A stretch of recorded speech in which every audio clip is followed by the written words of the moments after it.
नमस्कार दोस्तों, political views में आपका स्वागत है। पिछली वीडियो में हमने पश्चिमी यूपी की 136 विधानसभा सीटों के ओपिनियन पोल के आंकड़े पेश किए थे। इस वीडियो में हम पूर्वांचल यानी पूर्वी यूपी के ओपिनियन पोल की बात करेंगे और जानेंगे आज की तारीख में पूर्वांचल में कैसा है राजनीतिक माहौल। क्या पूर्वांचल में भी हमें वही कहानी देखने को मिलेगी जो पश्चिमी यूपी में देखने को मिली थी, या फिर पूर्वांचल में पलट जाएगी पूरी बाजी। अगर आज चुनाव हुए तो पूर्वांचल में किस पार्टी का बजेगा डंका, ये सब जानने के लिए वीडियो को अंत तक अवश्य देखें। यूपी के पिछले कई चुनावों से ऐसा देखा गया है कि जिसके पास पूर्वांचल में सबसे अधिक सीटें आई हैं वही यूपी की सत्ता में काबिज होता है। बीते 27 साल में हुए चुनावों को देखें तो पूर्वांचल का मतदाता कभी भी किसी एक पार्टी के साथ नहीं रहा। 2007 में यूपी में बसपा की सरकार बनी। उस समय बसपा को पूर्वांचल में सबसे ज़्यादा 85 सीटें मिली थीं, जबकि सपा को 41 और भाजपा को मात्र 13 सीटें मिलीं। पर 2012 में ये आंकड़े पूरी तरह से बदल गए। 2012 में सपा को सबसे ज़्यादा 102 सीटें मिली और सपा की सरकार बनी, जबकि बसपा को 22 तो वहीं भाजपा को 17 सीटें ही मिल पाईं। परंतु 2017 के चुनाव में ये आंकड़े फिर से बदल गए और भाजपा ने एक तरफा 115 सीटों पर जीत दर्ज की, जबकि सपा को 17 और बसपा के खाते में 14 सीटें ही गईं। अगर पूर्वांचल के जातीय गणित पर नजर डालें तो ये पश्चिमी यूपी से बिल्कुल हटके है। जहाँ पश्चिमी यूपी में जाटों का बोलबाला था, वहीं पूर्वांचल में सत्ता की चाबी अन्य पिछड़ा वर्ग और दलित मतदाताओं के पास है। पूर्वांचल में दलितों की आबादी सबसे ज़्यादा 22% है। उसके बाद मुस्लिम आबादी 16%, यादव 12%, ब्राह्मण 12%, राजपूत 6%, कुर्मी 5%, राजभर और निषाद 4% हैं। 2017 के चुनाव में पूर्वांचल में भाजपा को गैर जाटव दलित, गैर यादव ओबीसी और सामान्य वर्ग का भरपूर समर्थन हासिल हुआ था। ओबीसी वोट भाजपा के पास जाने का एक मुख्य कारण भाजपा का अनुप्रिया पटेल की अपना दल और ओम प्रकाश राजभर की सुभाषपा से गठबंधन था।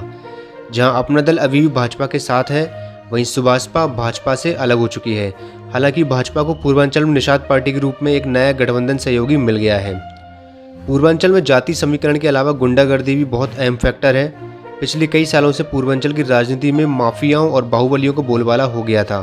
सपा की सरकार के समय तो गुंडाराज अपने चरम पर था, पर इस बार योगी राज में सारे बाहुबली जेल के सलाखों के पीछे हैं। तो क्या अतीक अहमद और मुख्तार अंसारी सरीके बाहुबलियों पर नकेल कसने के इनाम पूर्वांचल की जनता योगी और भाजपा को देगी, या पिछले कई चुनावों से चली आ रही रीत दोहराई जाएगी और पूर्वांचल के वोटर 2022 में किसी अन्य पार्टी को मौका देंगे? आइए ये सब जानते हैं ओपिनियन पोल के आंकड़ों में। ओपिनियन पोल में सबसे पहले बात करते हैं वोट शेयर की। हमारे ओपिनियन पोल में भाजपा को सबसे ज़्यादा 36% वोट मिलने का अनुमान है। सपा के खाते में 29% वोट जा सकते हैं, जबकि बसपा को 22%, कांग्रेस को 6% और अन्य को 7% वोट मिलने का अनुमान है। तो अब हम बात करते हैं सीटों के आंकड़े की और जानते हैं कि जब इस वोट शेयर को सीटों में बदलेंगे तो किस पार्टी के खाते में कितनी सीटें जा सकती हैं।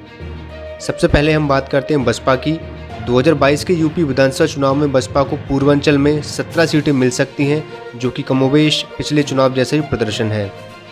अब बात करते हैं सपा की। हमारे ओपिनियन पोल के अनुसार सपा की सीटें 2017 की तुलना में दोगुनी से भी ज़्यादा हो सकती हैं और सपा को 35 सीटें मिलने का अनुमान है।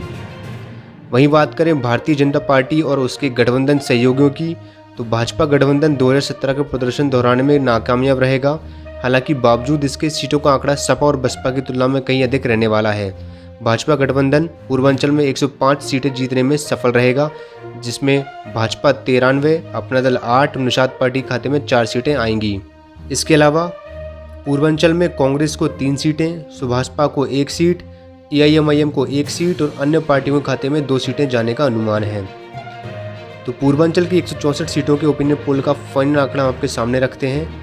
भाजपा गठबंधन 105 सीटें, सपा 35 सीटें, बसपा 17 सीटें, कांग्रेस 3 सीट और अन्य पार्टियां 4 सीटें जीत सकती हैं।